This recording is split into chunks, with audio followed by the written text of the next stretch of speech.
as the soft rumble of thunder echoed beyond the stained glass windows of the chapel.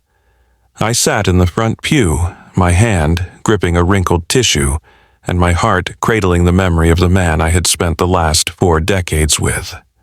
The pastor's words drifted around me like smoke, painting a picture of Marcus, my husband, my best friend, the man who never forgot an anniversary, who hummed while fixing leaky faucets, who held my hand during every storm, literal and otherwise.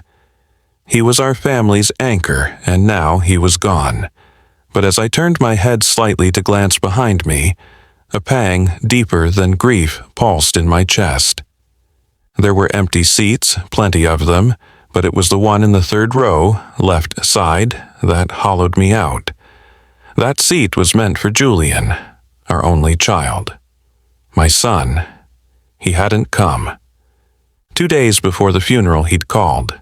His voice was hurried, emotionless. "Mom, I won't be able to make it. Zoe's got a gymnastics meet and we've been planning this trip for months." That was it. As if saying goodbye to the man who once sat up all night with him during a fever, who built tree houses and told bedtime stories, could be penciled out of the schedule like a missed dentist appointment. I didn't cry then. I just listened, nodded into the silence and whispered, "Take care." But as I sat in that chapel, surrounded by lifelong friends, cousins who drove hours to pay respects, Julian's absence echoed louder than the pastor's eulogy. Marcus's death opened a wound, but Julian's absence tore something deeper. Not just a son missing his father's farewell, but a son who had slowly drifted into someone I could no longer recognize. That night, I sat on the edge of our bed, still dressed in black, the scent of Marcus's cologne barely clinging to the pillow beside me. On the nightstand was a framed photo, us 3 at the beach, Julian no more than 8, holding a seashell like a trophy. We were laughing, sunlit and unbroken. I reached into the drawer and pulled out my will. I hadn't looked at it in years.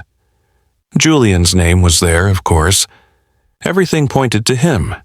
The house, the small savings, a box filled with handwritten recipes and notes from Marcus, all meant to go to our son. I stared at the paper long and hard, and then, without anger, without tears, I picked up a pen. I didn't do it to punish. I did it because something inside me had shifted. A quiet understanding that love given isn't always love returned. That family isn't who you give everything to. It's who shows up when everything falls apart. A month passed. The grief didn't disappear, but it softened. I returned to the local library where Marcus and I used to volunteer. They were organizing a book drive, and I figured shelving donated paperbacks was better than sitting alone in silence. I was struggling with a heavy crate of old textbooks when a soft voice behind me said, "Ma'am, need a hand?" I turned and saw a young man, maybe 20, lanky with a gentle smile and tired eyes. "Sure," I said, and just like that, Aiden stepped into my life. He carried the box without a grunt and stayed to help unpack the rest. I assumed that was it.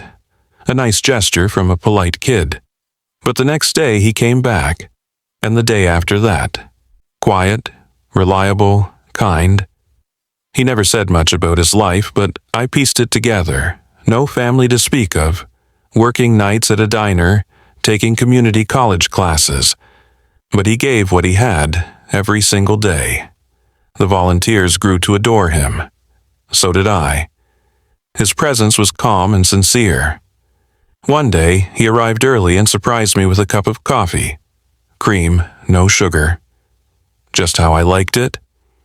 I hadn't told him that, he'd just noticed. In Aiden, I saw something I hadn't felt in a long time, a sense of being seen, not as a widow, not as a woman defined by loss, but as a person. And slowly, I felt my heart stretch open, just enough to let someone else in. A few weeks later, I hosted a small dinner for the volunteers. I cooked too much, as always. The house, which had felt so cavernous without Marcus, came alive with voices and laughter. At the far end of the table, Aidan was helping Mrs. Thompson slice her bread, listening to her stories like they were gold. He looked up and caught my eye. He smiled. I smiled back, something soft warming inside me. Later that night, after everyone had left, I sat in the same spot at the kitchen table, staring at the glowing candle stubs. I pulled out my will again, and this time I didn't hesitate. I added a name, not because of obligation, not because of blood, but because of presence. Aidan had shown up again and again. He had lifted not just boxes, but my spirit. He had offered warmth without asking for anything in return. That was family. Not the one I had lost, but the one I had found. And when the day comes that I join Marcus, I know what I'll leave behind won't just be a house or a bank account. It'll be a home that welcomed kindness, a legacy of small acts of grace, a belief that family is not always who you raise, but sometimes who you meet when your heart is ready. In the end, I didn't lose everything. I found something else, something real, a new kind of love, a new kind of family.